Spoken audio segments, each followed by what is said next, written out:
Welcome back to 13C, everyone. Over the weekend I took a class with Paladin Combatives called Fundamentals of Fighting Rifle Level 2.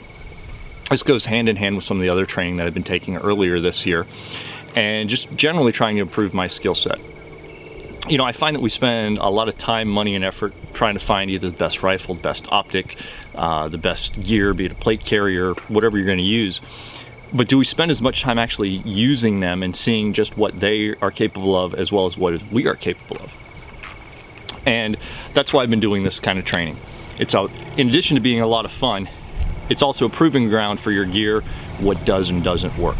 So we had a decent amount of rain during the class, which was a nice stressor to enhance to it. At the same time, it made it a little more difficult for filming. So I'm going to do this brief intro now, and then we'll get into what was shot there on scene. Basically, I wanted to go over some of the kit that I ran, and there will be a full video on most of this stuff, separate videos of most of this stuff going forward.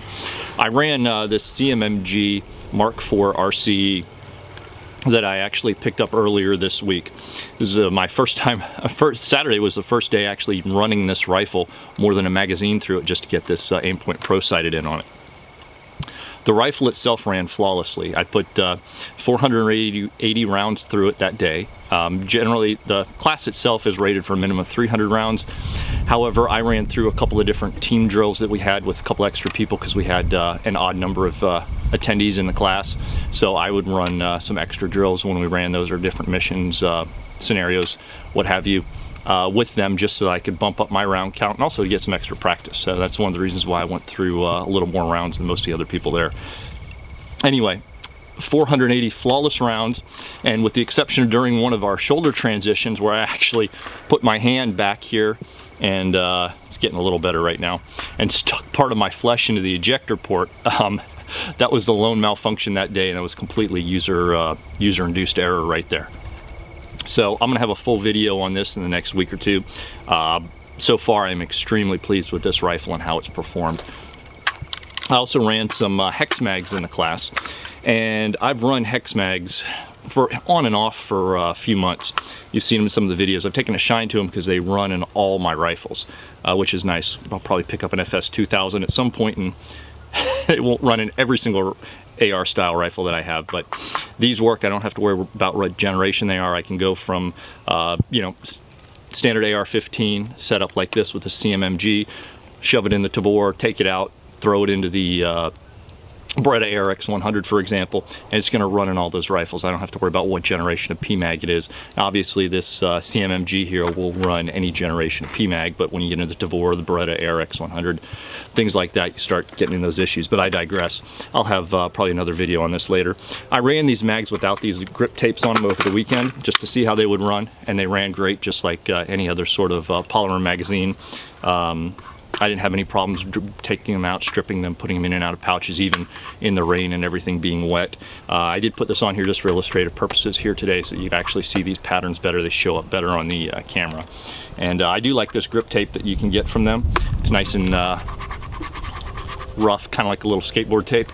So that's pretty cool. I'll probably do that to a couple more of them, but it's not something that's necessarily needed. This is my first time running this DCS plate carrier. And this is from Warrior Systems, and I got it from AR500.com, as well as the level 3+ plates that are in here. I ran this carrier all day in the class, and the armor inside of it I ran for about half the day. If you're not used to running around with armor on, especially you know, running back and forth, getting up and down from prone, seated, kneeling, prone, back and forth all day, it can definitely wear you out. So I need to work on my cardio a little bit, but I mostly wore this just because it is a proving day for this vest for me, and I'll have a standalone video on this and some different stuff as well later for that. Of course, you guys are familiar, I run tacos all the time. They're one of my preferred systems. Also ran a new holster from Chi-Town Tactical that I worked with them to develop here. It's their outside the waistband hybrid type holster. Basically, it'll work on a belt loop like you see here, and it also has the platform on the back, put it on PALS webbing, which is very cool. So there'll actually be a video on this as well. So it's kind of a proving day for all that gear and to see what works and what doesn't work. Probably noticed some of the clips from later on. See, I actually had this tourniquet right up here. And it worked great for everything until you started transitioning shoulders, and the rifle stock would have, it would seat here in the shoulder, but I would wind up catching it a little bit in the sling. So that's why I moved it and actually dropped it right in here, and this is actually a great place for it, and I can still reach it with my offhand as well. So those are some different considerations to have. Let's get into some of the video and some of the footage from the class and the debrief.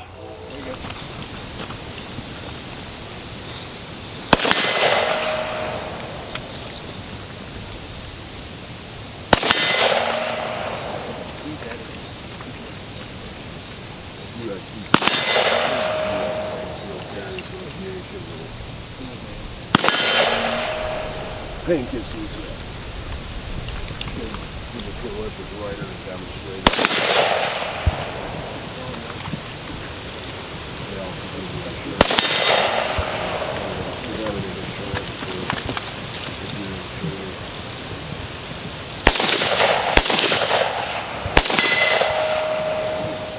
All right. So I'd say the answer to getting a hit is not to try to shoot faster on your next shot. It's to just slow down. Yeah, just a little bit. Go ahead. You just were overdriving it probably a little bit faster than you bring up my level. Good job.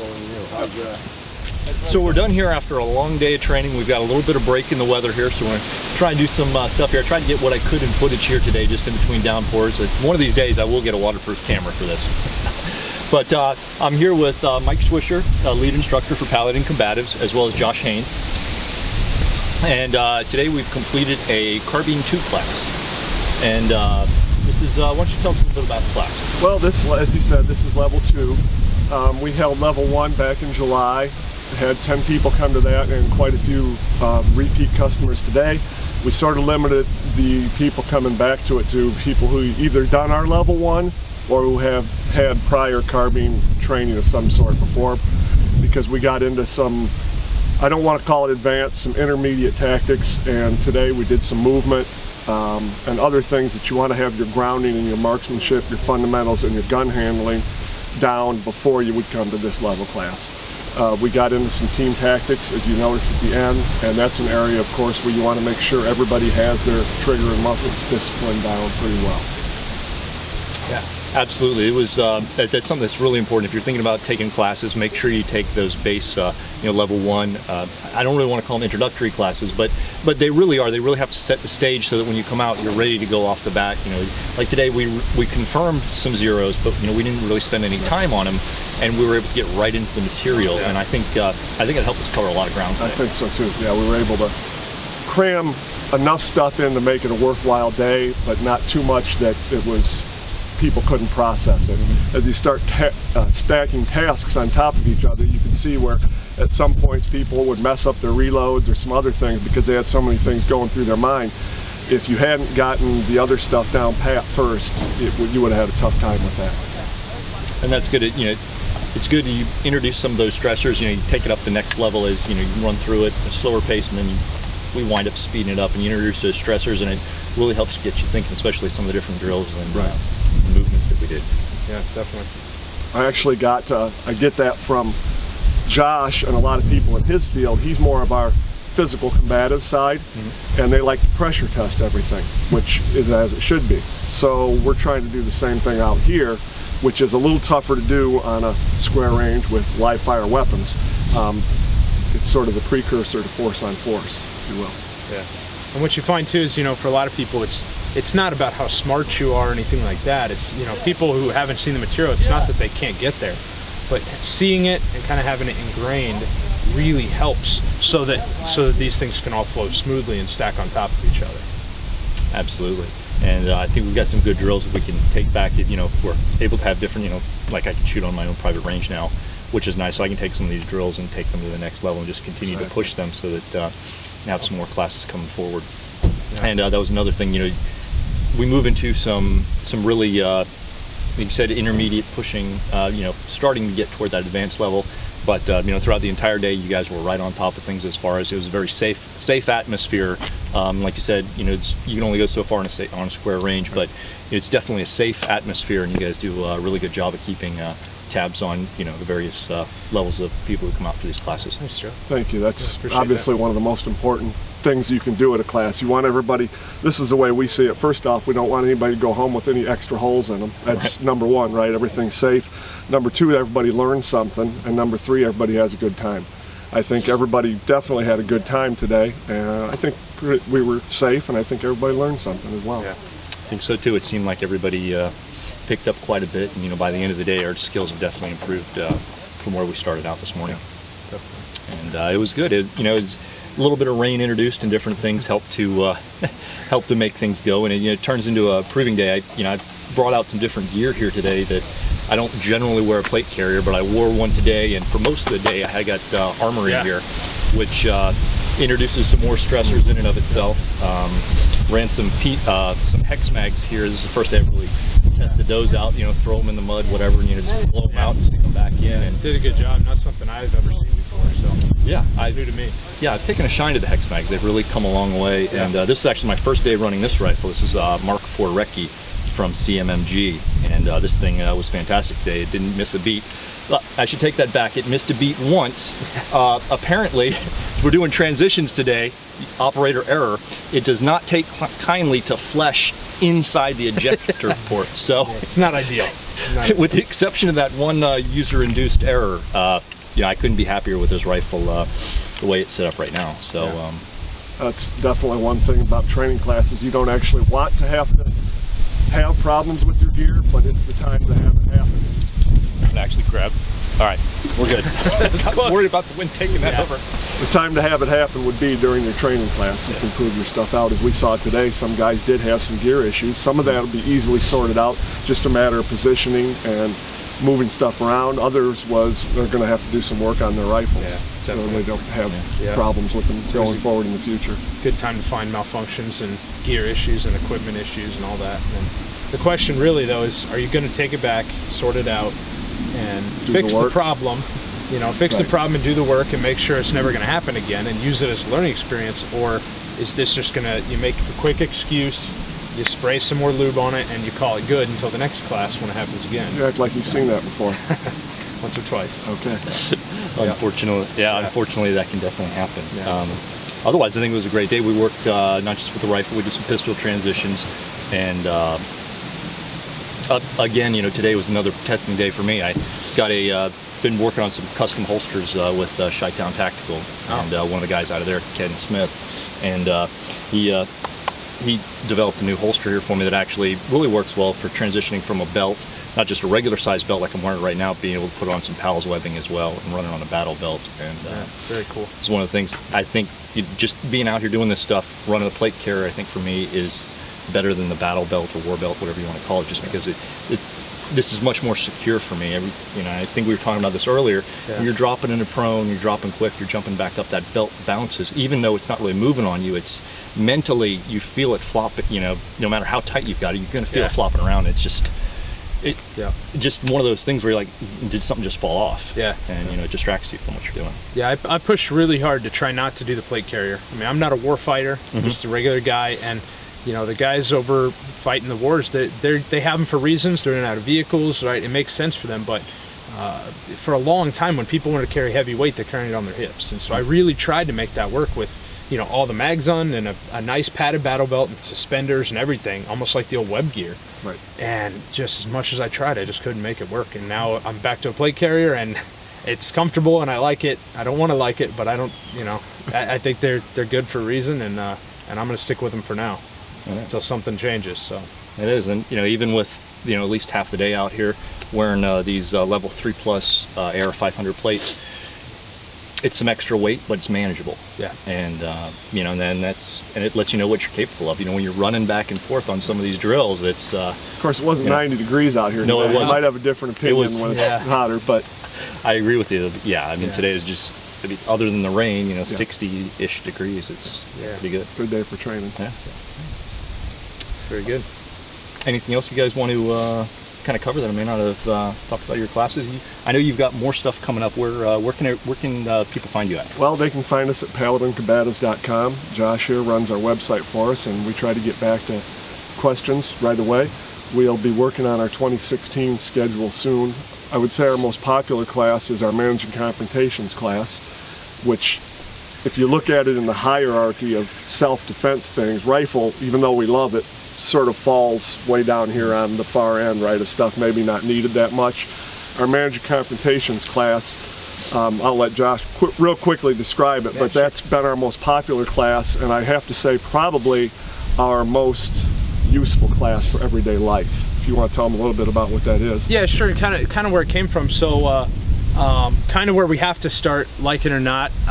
You know, a great guy, Craig Douglas, he started a lot of this material early on and is still basically the leader in this space in kind of the entangled fighting and shooting and talking and criminals and this mess that happens.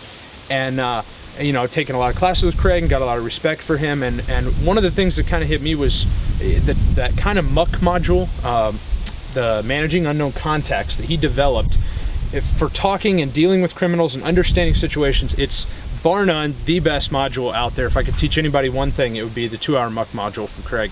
And so where this went is with Craig's permission, we talked to him about what if we develop a class that includes that module, that also includes some other really basics on, you know, just general boxing, wrestling, you know, groundwork, things like this for regular people who are not going to invest the physicality, the financial commitment, and the time away for something like an ECQC, which is kind of the gold standard for that material.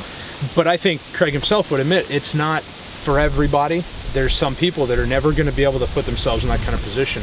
So we kind of molded this one-day class that includes that module, and so people get exposed to it. They start learning how to deal with criminal-type people or unknown people, but then they can also kind of be exposed to it in a way that works for regular people. And so it's worked really well. We've had nothing but great reviews from all the students that have come through, and I think when most people get through that, they agree that this is a really important thing.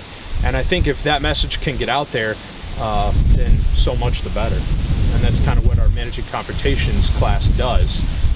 Comes from that angle. What works so well about the class is whether you carry a gun on a daily basis or you don't, you can get about the same amount of information out of this class.